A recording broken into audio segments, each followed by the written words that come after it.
This is the preamble to the ISC2 Code of Ethics. It's enforced by the canon. First one, protect society, the Commonwealth, and the infrastructure. It's our job to make sure that information systems are free and available to those who want to use them, and that those who pay for them, the ones who get functionality out of them, can use them. We want to make sure people have confidence in information systems so they continue to use them. We want to be able to help educate folks. We want to make sure that security becomes ubiquitous. And we don't want people to be unsafe.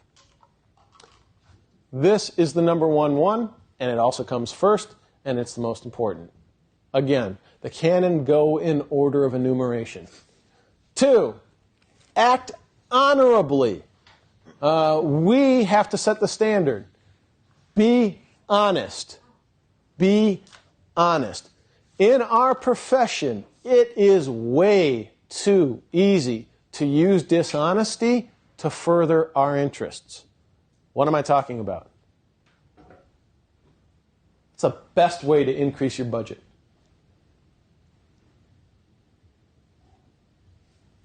Spend all your money. In the federal space, yes. Not so much in the for-profit sector. How else? Invent a threat. Yeah. Scare the customer. Even if the customer is your boss, go to them and say, I need more authority, I need more personnel, I need more budget. The boogeyman is out there and I'm the only thing standing between you and them. We ought not do that. If it's so effective, why shouldn't we do it? Short-term gains. What's that? It's not ethical. Well, it's not ethical. Okay, because ISC2 says we shouldn't. Bad. Other than that, for a pragmatic standpoint, from a long-term objectivity standpoint, it fails to work. Once people realize you were lying to them, they're going to distrust you, and they're going to distrust everyone dressed like you. If they start to distrust the profession, all of us get harmed. Again, it's a real short-term ripoff. What's that line from Glengarry Glen Ross? What do? You sell 10 cars to one guy each, take the money, run off to Argentina because nobody's ever thought of that before? No. You sell 10 cars to one guy over 20 years, and you keep doing that. Yeah, be ethical. Be ethical. Make sure that you are in observance of those contracts. You are using licensed software. Treat everybody fairly, users and data owners and management. Again, you are the arbitrator. You're supposed to be the one who knows. Give good advice. Don't use scare tactics. And this one's interesting. When you are working in a given jurisdiction, observe those laws as paramount. Number 3, make sure you're performing well for the people who pay you. You know what's really fascinating? That's third.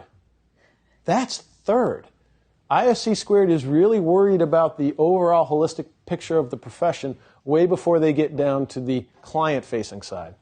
That's pretty impressive. You're going to preserve their value. That's what you do. You have a fiduciary responsibility. You want to make sure that you're not violating their trust just because they give you certain access, just because they give you certain privileges, just because they give you authority. Don't use that either for your own gain or for anybody's harm or to further any other interests. Don't have a conflict of interest, and don't even have the appearance of it. If your brother is the best person for the job, and they are the most qualified, and they'll work the cheapest, you don't necessarily hire them just because it would give an appearance of conflict of interest. You might want to go to great lengths to make sure you're not hiring him, right? And don't pretend you know something when you don't. That's dangerous. It's dangerous to your client. Finally, advance and protect the profession. There it is, comes right out and say it. We have interest. We have our own self-interest. We are a guild. You want to make sure that you're not letting somebody in if they're not qualified. If all things are equal, let in somebody who's got a CISSP. Let somebody in who's affiliated with ISC2. Those are the ones that should be preferred. Try to avoid bringing discredit on what it is that we are and do. Don't slam your colleagues if you can avoid it. Does this mean that if a vendor comes in and they got a CISSP and they wear their little CISSP badge, and we have little badges, if they wear their little CISSP badge and they try to sell you on some scare tactic, shiny, bright box that you shouldn't tell management to run for the hills? Of course not. Of course not. Again, higher up the food chain, the higher numbers trump the lower numbers. Just because somebody's one of the group doesn't mean you protect them when they're being dishonorable. And make sure you're following up those CPEs, not just because ISC2 says that you should, but because it gives you better service and it gives your client better service, right? Maintain currency. Questions on the ISC2 of ethics. Where do we derive our sense of right and wrong from? How did we get to this state? Other than the fact that it seems to work for us pretty well, that right now we have more people on the planet in a better state, better condition, more luxuries than anybody else, than any time in history, this works pretty well. Golden rule. Anyone quote it for me? Do unto others as you would have them do unto you. Very good. Excellent. Excellent. Make sure that you're not doing anything you wouldn't want somebody to do to you. Kant's categorical imperative. Anybody familiar? I remember Philosophy 101.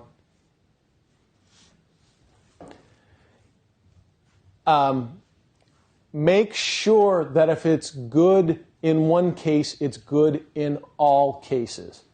That there shouldn't be exceptions without extraordinary reason for it.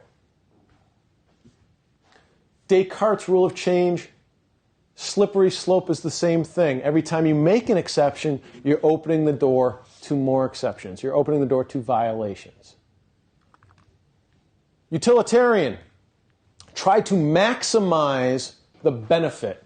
And in this particular case, they're often talking about maximize the number of people who benefit. You're measuring the most good in terms of the most receivers. I'm going to throw this out there just myself, personally. This one can be tricky because it can measure certain things in an objective manner that should not be objective. It might be okay for one person to die if 1 million people each get $20 because you're measuring those most goods. That one can be tricky. Likewise, least harm, the risk aversion principle. It says, of course, you're trying to minimize the amount of damage that might be incurred by making a specific choice. Again, personally, I offer up problems that we face with risk aversion. I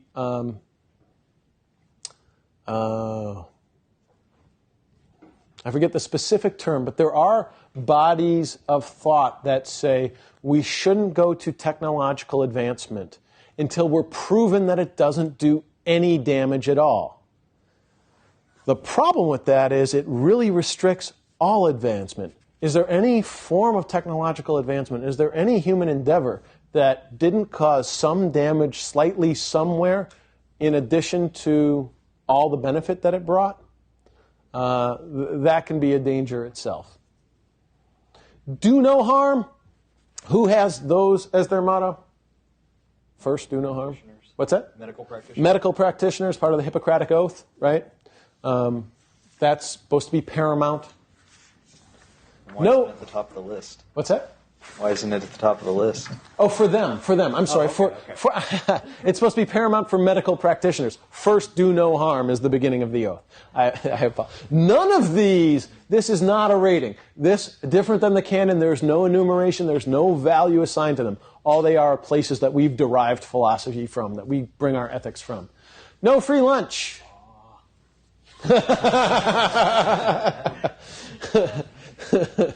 Yeah, this week there has been, right? Tansaffle. Tansaffle. What's that? What's that mean? What's Heinlein say? There ain't no such thing as a free lunch, right? Tansaffle. Everybody owns something. The intellectual property is not free. These things do belong to people, and we have to recognize the right of people to own the fruits of their labors. Legalism. Back to that earlier fallacy. If it's not against the law, it must be okay, right? Otherwise, they would have made a law. Professionalism. The code of ethics didn't say this was bad, so it must be okay. Again, similar to legalism. Due diligence. Reasonable person. Who's a reasonable person? The judge is a reasonable person. Evidentiary. Can you prove it? Schoolyard. Prove it. Right? Client, customer, or patient choice. In our form of ethics, we try to let those people affected by our operations make the decision whether or not they want to take part. It's called informed consent, right? Equity. Are we spreading out the risks and benefits among all those affected or over the most number of stakeholders? And are we doing it equally? Does somebody have to be the biased group that is going to get the short end of the stick? Competition.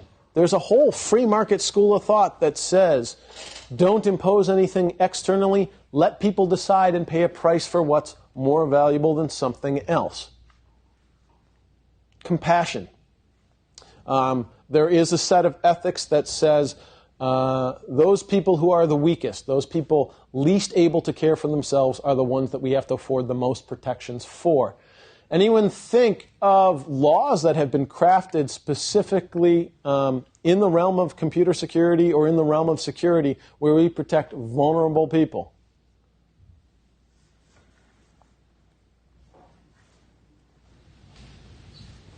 There's that federal one. Sorry? I was just saying disabled people. Oh, okay, all right. Not necessarily. Not necessarily from a security perspective, but the ADA, right? The Americans with Disabilities Act. Yeah, okay, good. It affords them the right to enter into public buildings. There's also the one, and I forget the name of it, where we protect the elderly from frauds and scams. We give them higher protections than we give everyone else because they're really susceptible to telephone scams and the 409 scams.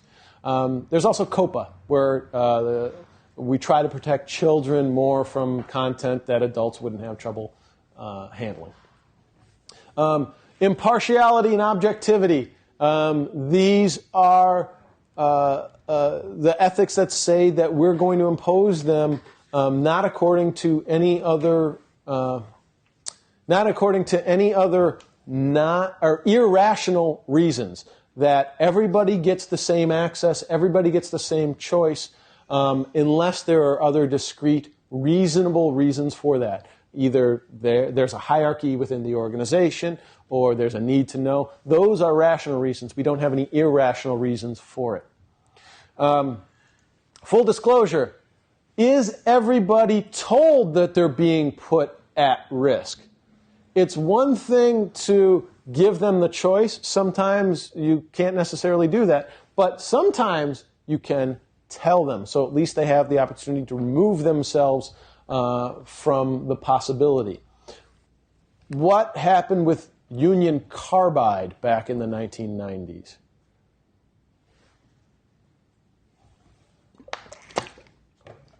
Was it the 1980s? Was it that far back? Might have been.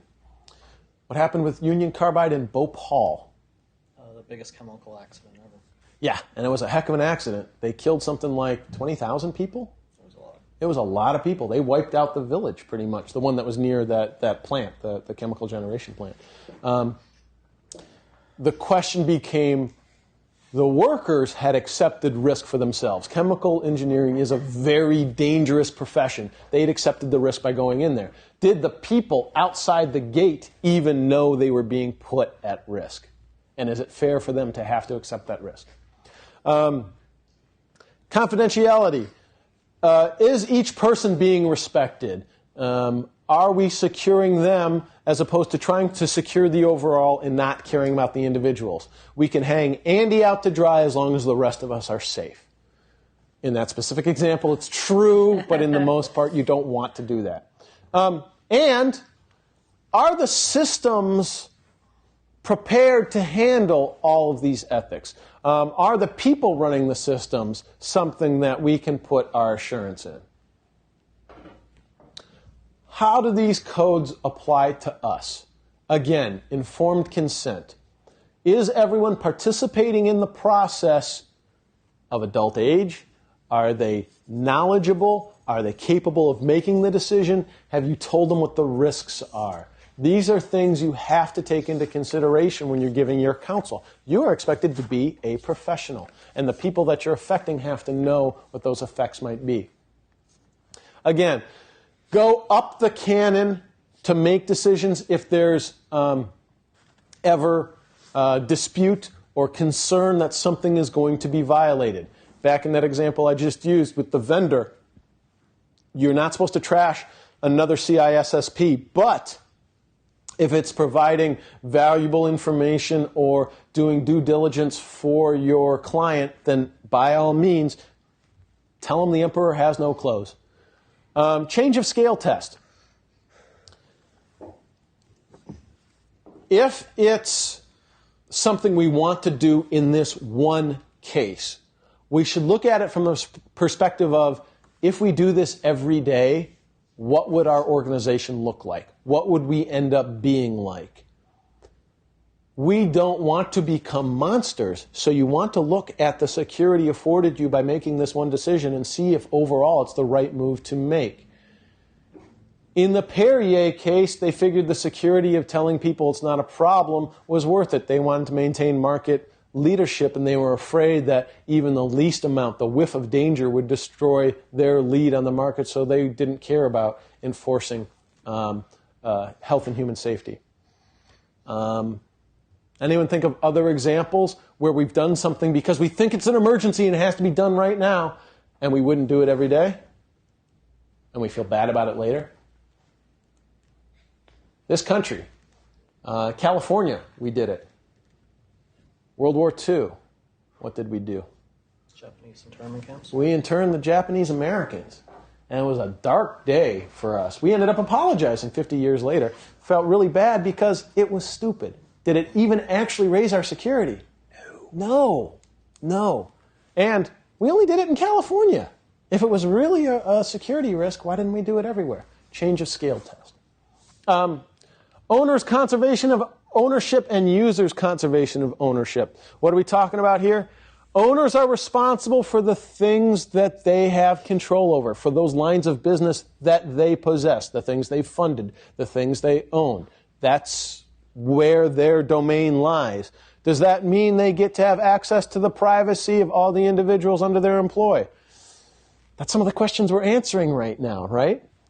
Users' conservation of ownership. For the discrete work that they have to do, they should be allowed to do the work that they're doing. They should have purview over it is what they're doing. The things that belong to them belong to them.